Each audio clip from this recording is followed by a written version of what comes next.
One of my jobs in 1970 was going out on the road and selling the Warner Brothers sales and promotion staff on promoting the Beach Boys. There were certain radio stations across America that were called breakout stations, and one of those stations was WFIL in Philadelphia, Pennsylvania. And the program director there was a guy named Jay Cook, who I knew because I'd met him at conferences and I'd met him at music events, radio and record events. And he was a very nice guy. If I could get Jay to add some music to your day, I would get a lot of smaller stations. So I'd go into his office, and so I said to myself, it's time to go for the order. It's time to ask Jay, will you add some music to your day?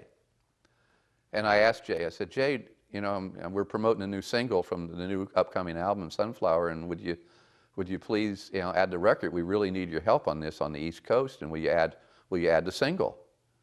And he looked at me and he said, Fred, I can't add the record. I said, well, what do you mean? He said, I can't go on the record.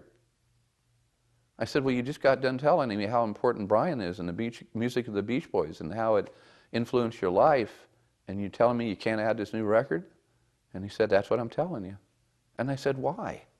And he looked at me, and I will never forget this as long as I live. He looked at me and said, Fred, the Beach Boys aren't hip anymore. The Beach Boys aren't hip anymore.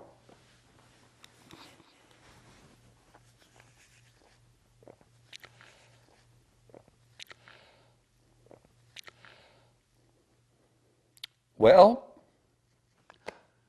Jay's gone. FIL is probably all Spanish for all I know. Talk, sports. They're a thing of the past. They no longer influence what the kids are listening to on the radio. It's been 40 years since he said the Beach Boys aren't hip anymore.